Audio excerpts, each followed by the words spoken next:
Halo anak-anak, selamat datang kembali dalam pelajaran matematika kelas 5.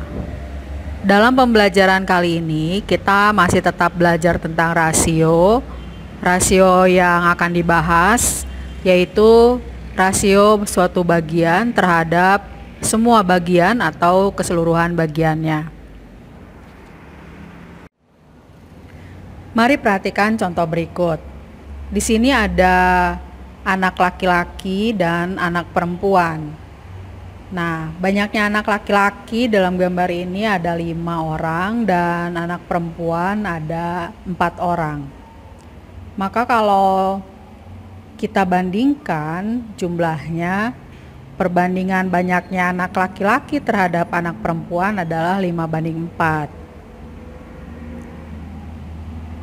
Perbandingan anak perempuan terhadap anak laki-laki adalah 4:5. Nah, ini adalah rasio suatu bagian terhadap suatu bagian yang lain. Nah, rasio banyaknya anak laki-laki terhadap semua anak adalah 5:9.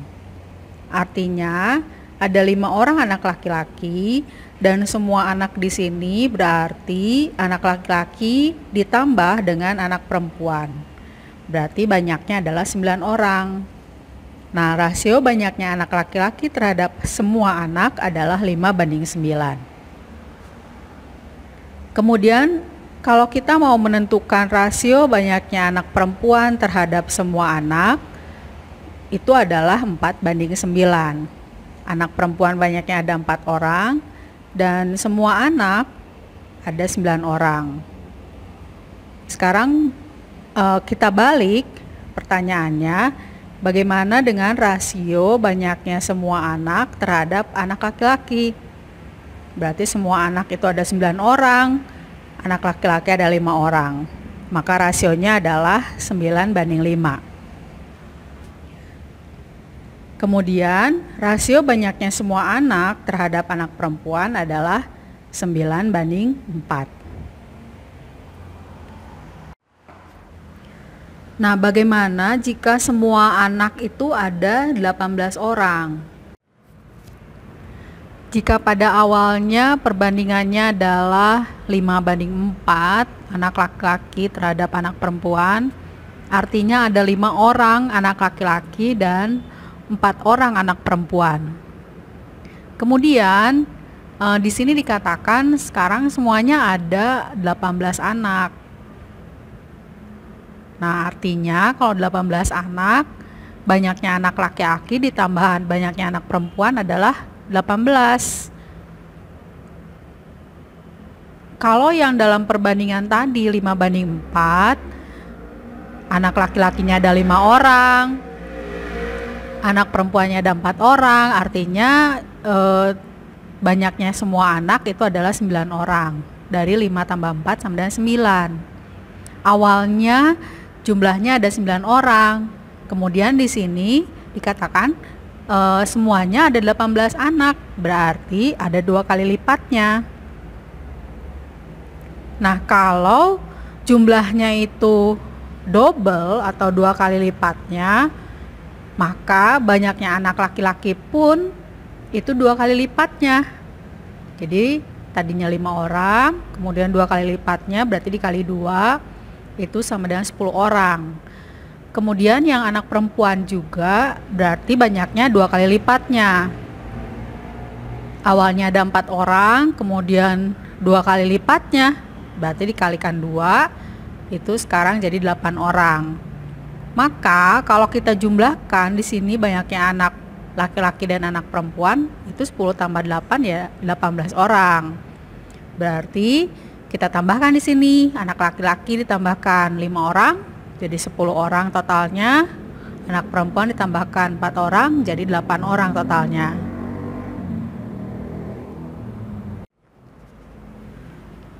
Sekarang mari kita perhatikan pertanyaan berikut.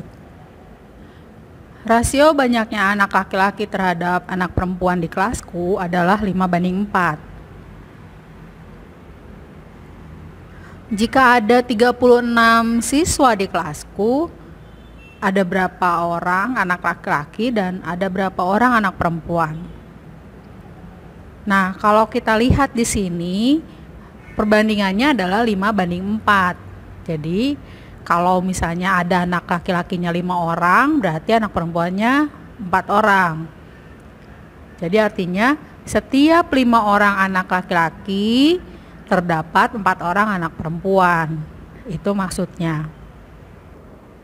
Jika ada 36 siswa di kelasku, berarti ini artinya jumlah semua anak di kelasku ada 36 siswa. Maka artinya banyaknya anak laki-laki ditambah dengan banyaknya anak perempuan itu adalah 36 orang. Nah, kalau tadi itu setiap 5 orang anak laki-laki terdapat 4 orang anak perempuan. Kalau kita jumlahkan maka 5 tambah 4 itu adalah 9. Nah, dari jumlah 9 ini kemudian ini menjadi 36. Artinya 9 dikali berapa sama dengan 36? Nah, berarti 4 kali lipatnya. 9 dikali 4 sama dengan 36. Nah, ini berarti banyaknya anak laki-laki itu adalah 4 kali lipatnya dari rasionya. Berarti 5 dikali 4 sama dengan 20. Dan banyaknya anak perempuan juga berarti 4 kali lipatnya. Berarti 4 dikali 4 sama dengan 16. Artinya ada 20 orang anak laki-laki dan 16 orang anak perempuan di kelasku. Sekarang mari kita lihat contoh berikutnya. Rasio banyaknya anak laki-laki terhadap perempuan di kelasku adalah 2:5. Jika selisih banyaknya anak laki-laki dan perempuan adalah 9, ada berapa orang anak laki-laki di kelasku? Kalau rasionya adalah 2:5, artinya setiap 2 orang anak laki-laki terdapat 5 orang anak perempuan. Jadi setiap 2 orang ada 5 anak perempuan, setiap 2 orang anak laki-laki ada 5 orang anak perempuan. Nah, seperti itu. Nah, kalau selisih itu artinya kalau dikurangi jumlahnya anak perempuan dikurangi anak laki-laki, maka itu adalah selisihnya 9 orang katanya. Nah, seperti itu. Kamu ingat lagi arti selisih itu adalah bilangan yang lebih besar dikurangi bilangan yang lebih kecil. Nah, kalau dikatakan di sini selisih banyaknya anak laki-laki dan perempuan adalah 9 orang, berarti banyaknya anak perempuan, karena anak perempuan ini lebih banyak daripada anak laki-laki, maka banyaknya anak perempuan dikurangi banyaknya anak laki-laki itu adalah 9 orang. Nah, sekarang kita lihat angka-angka perbandingannya. Setiap anak laki-laki ada 2 orang anak laki-laki, maka terdapat 5 orang anak perempuan. Perbandingannya 2:5. Nah, artinya kalau di sini selisih, maka angka-angka pembandingnya pun kita cari selisihnya. Nah, ini 5 dikurangi 2 adalah 3. Nah, hasil dari pengurangannya ini kita lihat dengan selisih yang sebenarnya.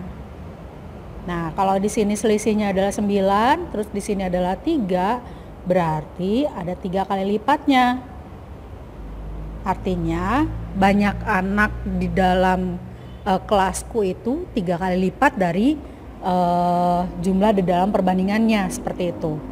Nah, sekarang kita lihat kalau ini 3 kali lipatnya, maka banyak anak laki-laki pun adalah 3 kali lipatnya. Nah, kalau tadinya 2 orang ini anak laki-laki, berarti 3 kali lipatnya dikalikan 3 sama dengan 6 orang. Nah, kalau perempuannya juga sama, berarti kalau awalnya 5 orang, berarti 3 kali lipatnya menjadi 15 orang. Maka kalau pertanyaannya berapa anak laki-laki di kelasku? Ada 6 orang anak laki-laki di kelasku. Nah, anak-anak, jadi kalau di dalam perbandingan ini, soal-soal perbandingan ini, kalau misalnya diketahuinya totalnya atau jumlahnya, maka kalian harus menjumlahkan juga angka-angka di dalam rasionya. Kemudian kalau misalnya, atau angka-angka pembandingnya maksudnya. Nah, terus kalau misalnya diketahuinya selisihnya, maka kamu juga harus mencari selisih dari angka-angka pembandingnya. Nah, anak-anak, sampai di sini pembelajaran kita mengenai rasio dari suatu bagian terhadap keseluruhan atau terhadap semua bagian. Terima kasih karena kalian sudah menyimak dengan baik. Kita akan bertemu kembali dalam video pembelajaran berikutnya. Sampai jumpa.